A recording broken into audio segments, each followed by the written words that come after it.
Biratangaje cyane kubona umuntu w'umumama ufite ubwiza burenze ubw'abakobwa kandi abyaye abana barenze umwe.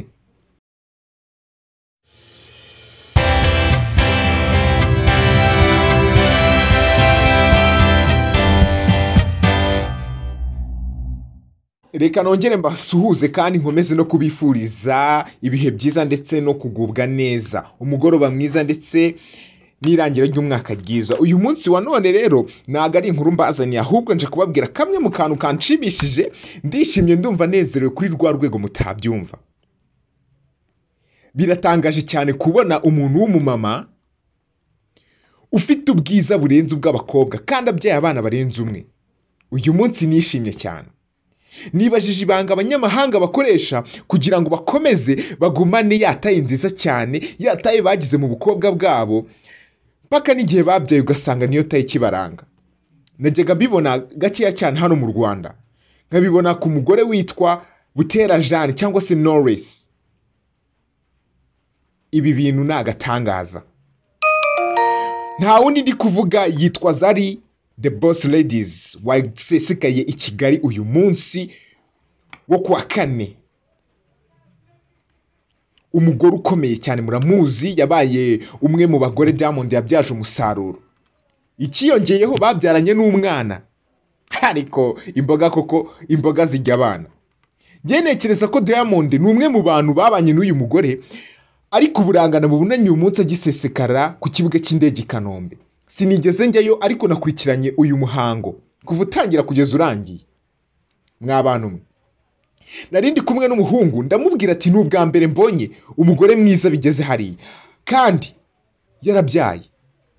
Mw'abantu mwe, ntago byoroshye, mureke tuze kubana neza muri iki kiganiro. Nekeza nashidikanya ko rero ni Advert Group Rwanda mukomeje kubana nayo kandi tubategurira ibintu byiza cyane bigezweho. Rero uyu munsi wo kuwa kane isaha z'isa 9, uyu mugore usanzwe witwa Zari Hassan uzwi nka Zari The Boss Ladies yageze I Kigali, aho yitabira ibirori byiswe White Party biteganyijwe kubera mu kabari kitwa The Wave Lodge.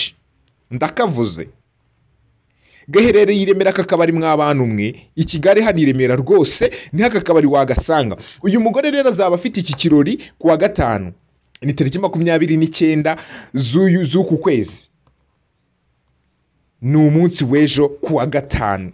Uyu mugore rero yaje ari nk'umuhosti. Komana yanjye, uri mwiza pe. Zari yasesekaye ku kibuga cy'indege, ku kibuga mpuzamahanga cy'indege cya Kigali I Kanombe saa 9 zo kuri uyu wa kane tariki 28 Ukuboza umwaka w'2023. Akigera I Kigali yakiriwe ahabwa indabo. Ikiyongeho yaganirije n'abanyamakuru ntangingimira bafite mw'abantu mwe.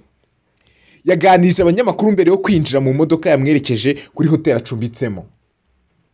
Uyu mushoramari kandi akaba n'umukinnyi wa filime ndetse n'umuhanzikazi yasabye abantu kuzitabira ibirori azayobora. Azaba ari umuhost mu byibuke. Yasabye abantu kuzitabira ari benshi bambaye ibyera de.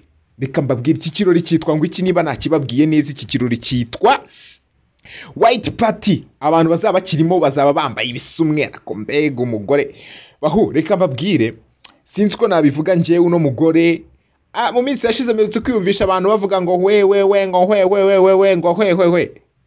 ngo Zari ngo yashatse ngo umwana ngo yafashe ku ngufu. Reka nkubwize ukuri, uyu mugore ntawe utamugwaho bro, mujye mwihangana. Uyu mugore ntawe utamugwaho. Ubwo narindi gukurikirana umuhango wo kwakira uno mugore ku kibuga cy'indege cya Kanombe, narindi kumwe n'umwe mu basore duhorana cyane, tuganira, dukunda kuganira kuri showbiz. Arambwira ati se Junior, ari nkawe koko wakemera gufata risk kuri iyi myaka ufite, wakemera gufata risk yo kubana na Zari? Nambwira ati waretse bro. Izo mana ko zitangwaho nako ayo mahirwe ko atarayanjye. Namubwiye nti uretse n'ibyo, niyo yaba ashaje ariko mbona Zari akiri mu ishusho nk'iri yarimo, dushobora kuvuga ati ngewe ndabanye. Ako kanya nukwita nsinya nkavuga nti tayari. Nubwa mbere ibi birori by'abambaye umweru bya Zari the Boss Ladies bigiye kubera mu Rwanda kuko byari bimenyerewe i Kampala muri Uganda cyangwa se bikabera mu Bwongereza. Zari Hassan yageze mu mujyi wa Kigali nyuma yuko atangaje ko yatewe n'abajura aho atuye muri Uganda. Batema ugutwi k'umurinzi we, bamwiba imbunda n'ibintu by'agaciro yari afite mu rugo rwe. Zari the Boss Ladies w'imyaka 43 mu nyumvire 43 y'amavuko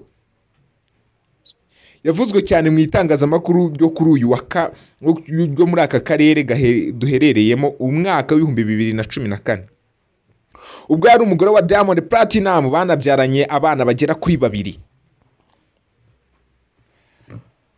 Amakuru atugeraho ahamya ko Zari yishyuwe miliyoni 10 ndetse azacumbikirwa muri hoteli y'inyenyeri 5. Ntabwo yakakirirwa ahantu horoshye ndakubwiza ukuri. Ntibiba byoroshye. Agahabwa abamucungira umutekano bagera kuri 3. Imodoka ihenze yo kugendamo no kwishyurirwa ikiguzi cy'ibyo azakoresha byose. Imana yanjye ndababwiza ukuri uyu mugore nakasa mutwe.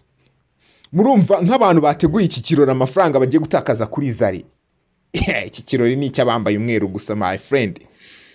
Rero reka mbabwire igitumye twita dukora ikiganiro kuri uno mugore nge yantangaje cyane no kugira ngo mbwire abanyarwanda kugira ngo iki kirori batazakiburamo kugira ngo dukomeze twirebera ubwiza bw'abandi.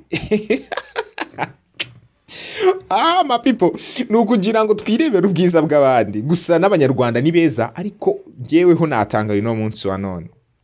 Zari wamutaho byawe byose mwabantu mwe.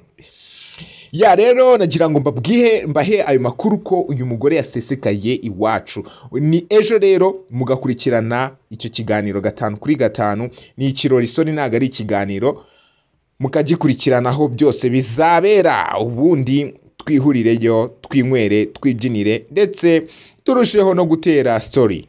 Ni byiza cyane wibutsa ko ni Advert Group Rwanda, like, comment ndetse na subscribe kabari ingenzi kugira ngo bimwe mu byo dutegura bijye bikugeraho umunsi ku munsi. Ndabakunda cyane, amazina ni Junior Kevin. I love you so much. Mwah.